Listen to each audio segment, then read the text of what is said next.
Okay, so having done with mean, now we'll move to our next topic, which is median.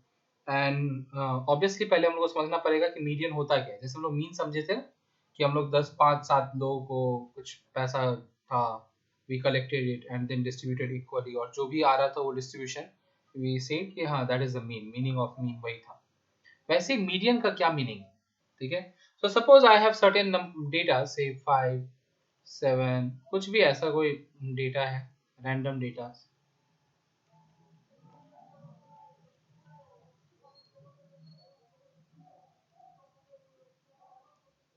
Okay, we have certain datas like this, random datas, और हमको जानना है कि मतलब median होता क्या है और मीडियन का मीनिंग क्या है. तो बेसिकली मीडियन का मीनिंग ये है कि if you arrange datas in ascending और डिसेंडिंग ऑर्डर. ठीक है, सबसे पहला जो काम करना है वो है कि you arrange datas in ascending और डिसेंडिंग ऑर्डर. ठीक है, I am not able to write it, space कम है. So you arrange data in ascending or descending order. Then whatever data is exactly at the center is your median. Median का मतलब है कि बीच में क्या है. ठीक है, बीच में क्या है. अगर डेटा को हम लोग कोई पर्टिकुलर ऑर्डर में अरेंज करते हैं तो बीच में क्या लाई करेगा, एग्जैक्टली सेंटर में क्या लाई करेगा, दैट इज मीडियन. ठीक है, तो जैसे यहाँ पे देखो ये डेटा तो अरेंज नहीं है, ऐसे ही रैंडम डेटा लिखा हुआ है. So let us arrange them. You can arrange in ascending also, or you can arrange in descending order also. So let us arrange in ascending order. I have this habit of arranging in ascending order. Okay, so we'll arrange these data in ascending order. So अगर ascending order में इन सबको arrange किया जाए तो देखते हैं क्या आता है.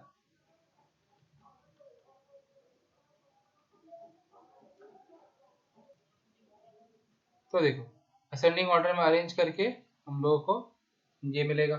ठीक है, this is the data arranged, same data arranged in ascending order. So we'll look for the data which is exactly at the center. So कौन सा डेटा है जो exactly center में है? This is it. देखो इसके लेफ्ट में भी 4 डेटा है, इसके राइट में भी 4 डेटा है, data element whatever you say. ठीक है, so this is exactly at the center. तो मीडियन यहाँ पे क्या हो जाएगा? 8. This is our answer. So simple. So if you arrange data in ascending or descending order, then whatever you find at the center will be our median. अब देखो जैसे मैंने ये बात बोला तो तुम लोग तो ये लिख लिए होगे. कुछ लोगों के दिमाग में ये क्वेश्चन अराइज होने लग गया होगा कि व्हाट इफ यहाँ पे नंबर ऑफ डेटा कितना है. देखो यहाँ पे नंबर ऑफ डेटा कितना है, 9 डेटास आर देयर. ठीक है, नंबर ऑफ डेटा 9 है, this is odd. So 9 is odd, तो इसलिए देखो एग्जैक्टली एक डेटा सेंटर में. नाउ व्हाट इफ अगर नंबर ऑफ डेटा एक और कम रहता, जैसे कि let us take another example. यहाँ पे तो आराम से मिल गया मीडियन, और अब तुम लोग समझिए इसका कोई फॉर्मूला नहीं चाहिए यार, बस अरेंज करेंगे और बीच वाला डेटा को लिख देंगे कि हाँ ये मीडियन है. एकदम सिंपल लग रहा है ना, no formula nothing. Okay, but obviously will write formula also, like number of datas कितने उसके ऊपर डिपेंड करके. फिलहाल हम लोग दूसरा एग्जांपल लेते हैं. ठीक है, कि सपोज चलो डायरेक्टली हम लोग असेंडिंग में ही लिखते हैं डेटास को. ठीक है, कितना डेटा है, 2 4 6. ओके, हाँ perfect. Now see which is at the centre, मतलब एग्जैक्टली सेंटर में कौन सा है.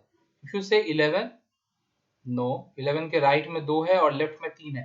11 is not at the centre, it is not exactly at the centre. If I से 7, भाई ये भी गड़बड़ है.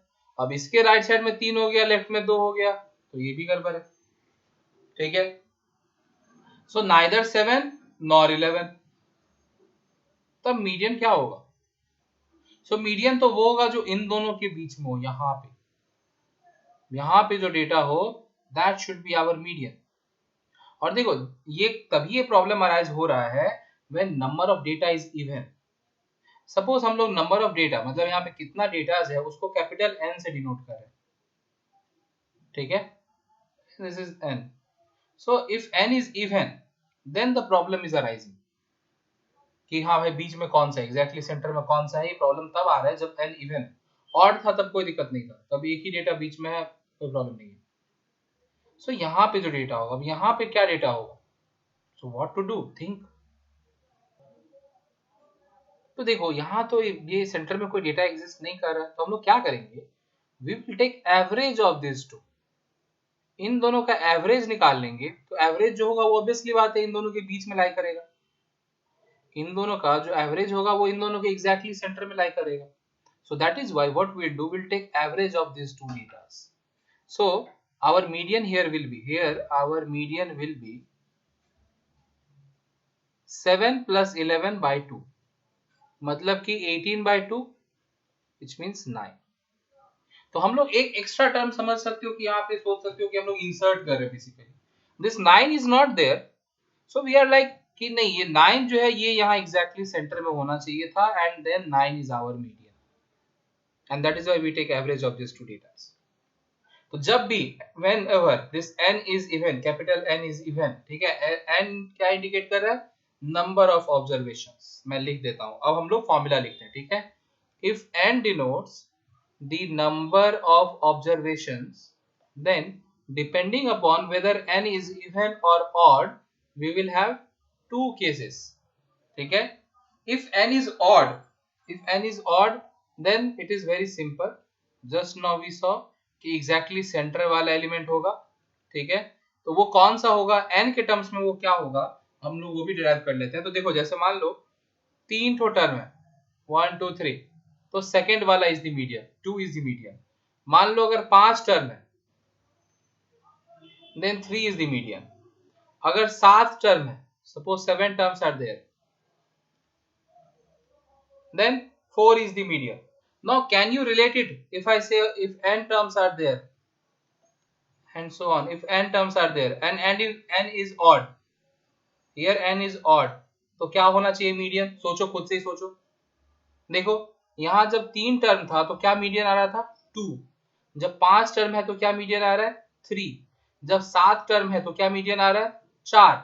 सो can we say every time we are getting see, देखो ये इस केस में, ये इस केस में, ये, so can we say when n is odd then the median will be n plus 1 by 2th term, n plus 1 by 2th term, ठीक है।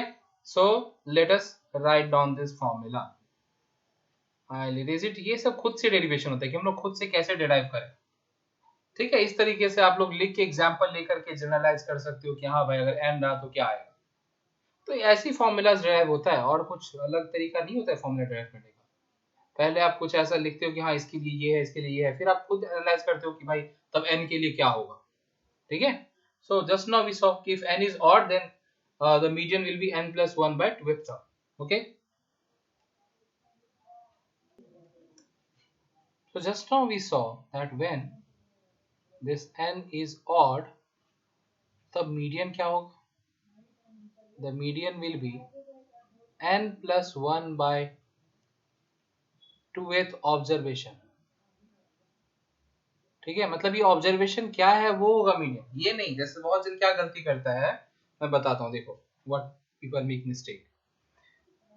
मान लो डेटा जैसे 10 12 17, मैं डायरेक्टली अरेंज करके लिख रहा हूँ, ठीक है, ऐसे डेटा है। तो यहाँ पे n का वैल्यू क्या हो जाएगा, 1 2 3 4 5 6 7 7। सो मीडियन हम लोग क्या लिखेंगे, median this is odd 7 and bracket में लिख देना ऑड, ठीक है। ऑड है तो मीडियन क्या होना चाहिए n plus 1 by 2, मतलब 7 plus 1 by 2 मतलब 4। This is the answer and this answer is wrong. Why this answer is wrong, because 4 is not the median, median 4 नहीं है, मीडियन फोर्थ ऑब्जर्वेशन है। फोर्थ ऑब्जर्वेशन यहाँ पे क्या है, फोर्थ ऑब्जर्वेशन यहाँ पे है 19, this 19 is the fourth observation. देखो first second third fourth, this is the fourth observation. So यहाँ पे मीडियन 4 नहीं होगा, मीडियन 19 होगा।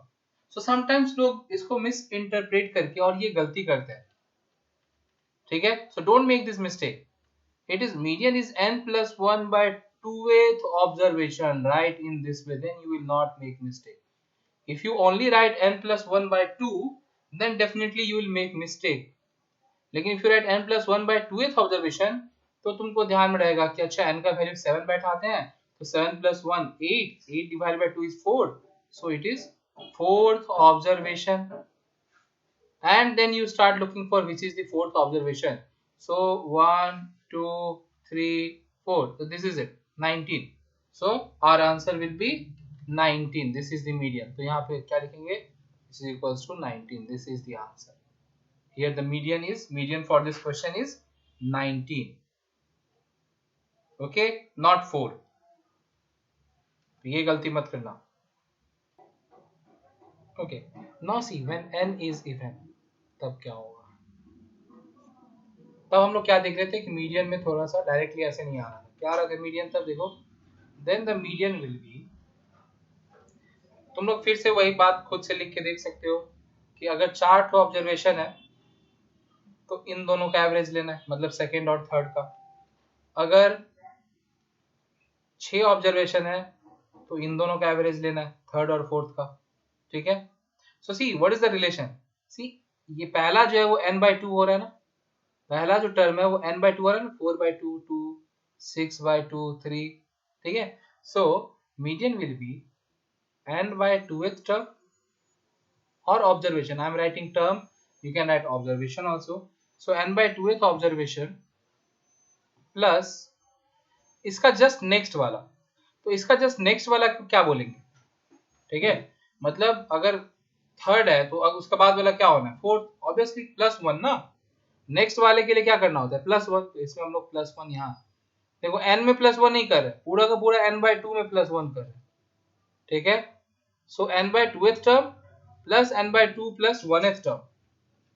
ओके, या फिर observation instead of term you can write observation also, whole divided by 2. ठीक है. And again the same thing that if the question is, suppose they ask you to find median and the datas are something like this, say, let me take 12 14 26 36 48 72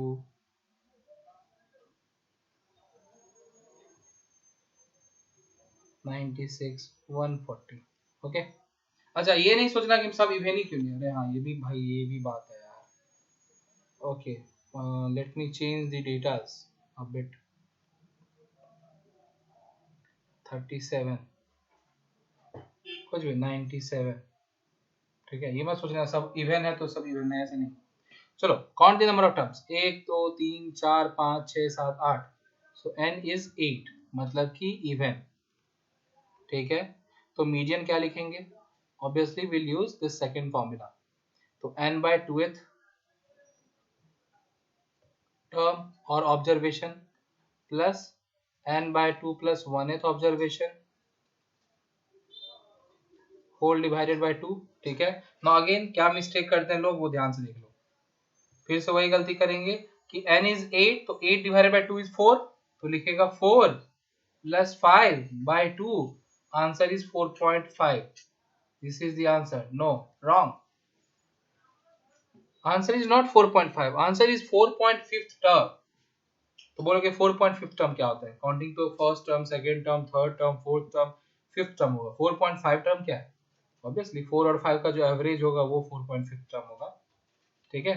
सो इसलिए ये गलती मत करना. तो क्या लिखेंगे? देखो यहाँ पे 4 आया लेकिन लिखेंगे फोर्थ टर्म, प्लस 5 आया पर लिखेंगे fifth term, and then whole divided by 2.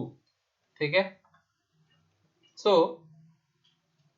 Fourth term is, now you see which is the fourth term. देखो 1 2 3 4. So fourth term is 37 plus next उसके बाद वाला क्या है? 48. Okay, 48 by 2. So we are getting it as 55 plus 30, 85 by 2. ठीक है.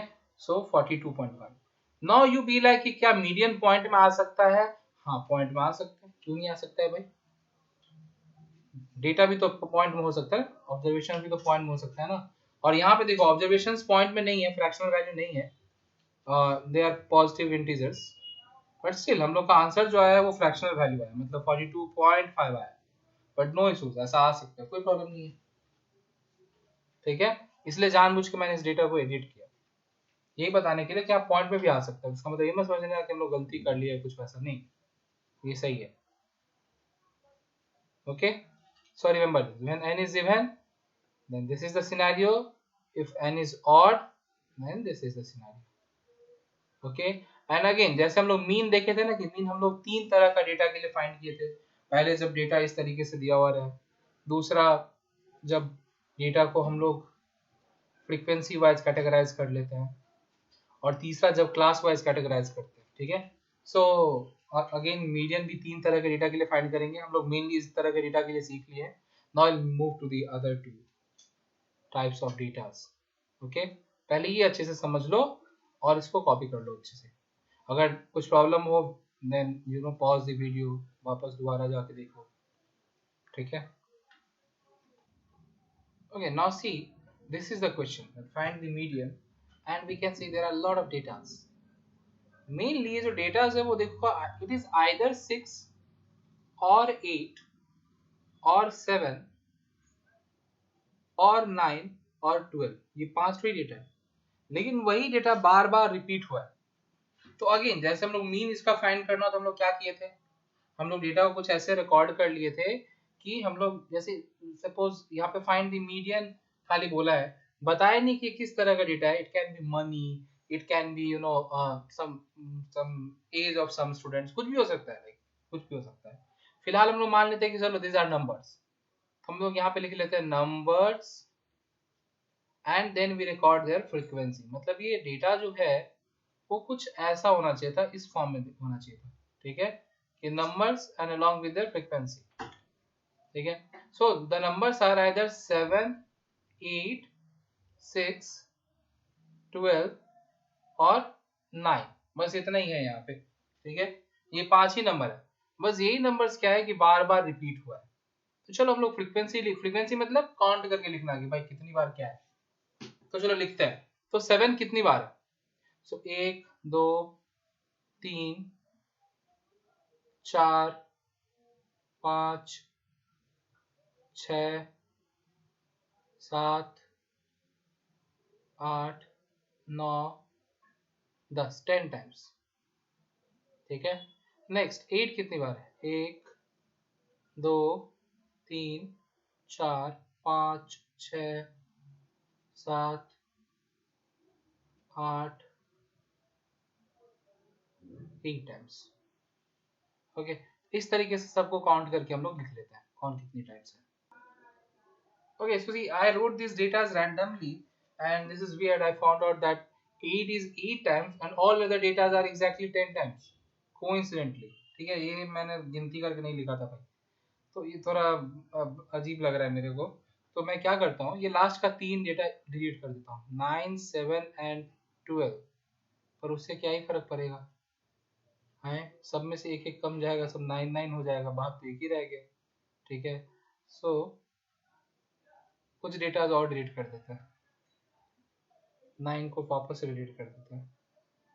So see, now 9 is deleted twice, so it will become 8, frequency of 9 will become 8। 7 is deleted once, तो उसका frequency रहेगा 9 हो जाएगा उसका फ्रीक्वेंसी, ठीक है। एंड ऐसा कोई जरूरी नहीं था करना, ऐसे ही बस ऐसे ही करना। एक और 12 डिलीट कर लेते, चलो, या 2 कर लेते डिलीट। सो 12 का फ्रीक्वेंसी हम लोग 7 कर दिया,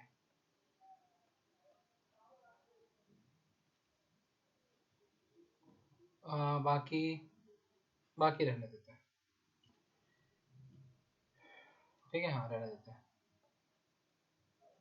So basically we deleted 6 data there also, whatever, चलो। So this is the data, ठीक है, this is what we found out कि this is the number and this is frequency, और मेरे को इन नंबर्स का मीडियन फाइंड करना है। तो एक्चुअली देखो मीडियन कैसे फाइंड करते, पहले इनको असेंडिंग ऑर्डर में लिखना पड़ता, ठीक है। तो अगर असेंडिंग ऑर्डर में लिखने जाए तो क्या होगा, सबसे छोटा नंबर क्या है, 6, तो हम लोग को 6 लिखना स्टार्ट करेंगे, but the 6 is repeated 10 times. So हम लोग कैसे डेटा लिखेंगे, देखो ऐसे लिखेंगे, 6 will be written 10 times. देखो, then उसके बाद next data is 6 done, we're done with 6, ठीक है. Next is 6 से बड़ा कौन सा डेटा है? 7. How many times? 9 times. So write 7 9 times. ऐसे करके करना पड़ेगा ना, ठीक है. But we don't want that. एक तो ऐसे करके हम लोग लिख सकते हैं, ठीक है, and then we'll find median. देखो हम लोग चलो सपोज कि डेटा को वैसे लिख लिए, तो मीडियन फाइंड करना है. तो मीडियन के लिए we need to know how many datas are there, how many observations are there, total number of observations कितना है. तो टोटल नंबर ऑफ ऑब्जर्वेशंस कितना होगा? जितना ये फ्रीक्वेंसी का समीशन होगा. इन सबको अगर ऐड किया जाए, टोटल किया जाए, समीशन किया जाए, तो उतना ही तो होगा ना नंबर ऑफ डेटास. तो कितना है? 9 8 17 प्लस 10 27 प्लस 7 34 42. तो इसका मतलब है कि 42 डेटास आर देयर, ठीक है. तो median and this is even. तो इसका मतलब here the value of n is 42 which is even. तो मीडियन क्या होना चाहिए? n by 2th observation. I am not writing that, I am simply writing n by 2, मतलब 42 by 2 is 21st observation. 21st. अब देखो यहाँ पे जब 21 आया तो I'm writing 21st. ये मत सोचना कि 21 and then th 21th नहीं होता है, 21st होता है, ठीक है. Plus 22nd observation and then whole divided by 2, ठीक है. So this is the median. Now how will you find which is the 21st observation? तो obviously again right datas in this way कि सब data लिखा हुआ है 7 7 ऐसे continue, और फिर हम लोग काउंट करें 1 2 3 4 5 6 7 8 9 10 ऐसे करके काउंट करके हम लोग पता करें कि 21st ऑब्जर्वेशन क्या है, ठीक है. This is one of the way, but we don't want to do this क्योंकि ये लेंथी हो जाएगा, ठीक है. So how to solve this kind of question? तो देखो, now I will write the actual solution. अभी तक बता रहा था कि कैसे क्या कर सकते हैं, अभी देखो एक्चुअल सॉल्यूशन कैसा होगा इस क्वेश्चन का. हम लोग इस तरीके का जैसे टेबल बनाते थे मीन फाइंड करने के लिए, वैसा ही टेबल बनाएंगे, ठीक है. बट यहाँ पे जिस चीज का मीडियन फाइंड करना है, मीडियन क्या चीज का फाइंड करेंगे? कभी भी फ्रीक्वेंसी का मीडियन फाइंड नहीं किया जाता है. फ्रीक्वेंसी इज कि कोई भी डेटा कितनी बार है. मीडियन तो डेटा का फाइंड किया जाएगा, जो कि यहाँ पे क्या है? Numbers. Numbers is our data, ठीक है. तो ये नंबर्स को आप असेंडिंग ऑर्डर में लिखोगे, क्योंकि मीडियन फाइंड करने के लिए हमेशा क्या जरूरी है कि datas must be arranged in ascending order और descending order. So either you arrange them in ascending order और you arrange them in descending order. Okay, एक और बात जो अभी तक मैं नहीं बताया था वो ये है कि अभी तक हम सारे क्वेश्चंस में असेंडिंग ऑर्डर में ही अरेंज कर रहे थे. Does not matter whether you arrange it in ascending order or you arrange them in descending order, you are going to get the same answer, ठीक है. ये चाहे असेंडिंग में करे चाहे डिसेंडिंग में अरेंज करे, बीच में वही सेम डेटा रहेगा, you will get the same answer, ठीक है. सो कोई फर्क नहीं पड़ता आप असेंडिंग में कर रहे हो कि डिसेंडिंग में अरेंज कर रहे हो, ठीक है. चलो, तो इनको सबसे पहला काम है अरेंज करना. तो यहाँ पे भले ही नंबर्स देखो ऐसे लिखा हुआ है कि पहले 7 फिर 8 फिर 6 फिर 12 फिर 9, भले वैसे लिखा हुआ है, but we will arrange them in ascending order.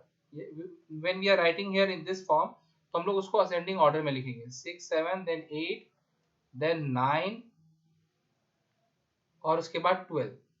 Now write down their respective frequency. ये नहीं कि यहाँ पे देखो ध्यान से, ऐसा मत करना कि चलो पहला का फ्रीक्वेंसी 9 था तो यहाँ पे 9 लिख दिया. अरे नहीं भाई, 6 वाले का फ्रीक्वेंसी क्या है वो लिखो उसके अगेंस्ट, ठीक है.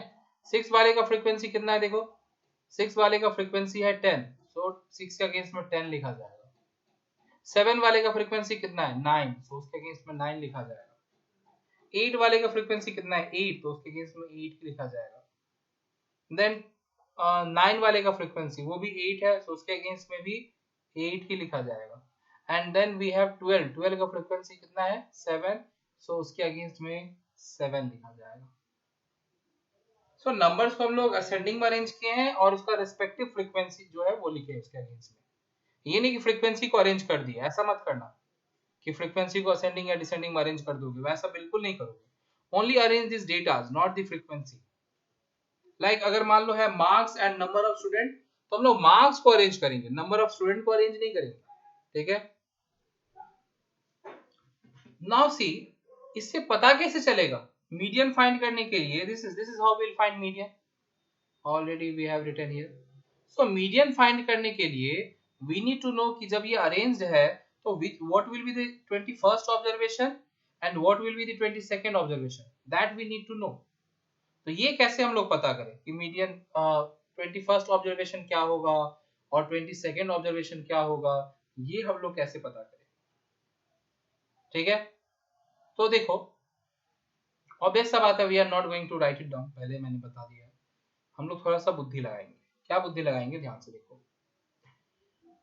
6 का फ्रीक्वेंसी 10 है, इसका मतलब क्या है कि पहला 10 जो डेटा है वो 6 है, तो मतलब 10 तक 6 ही। अगर मैं पूछूं कि विच is the 5th data 6, which is the 7th data 6, which is the 9th data 6, which is the 10th data 6.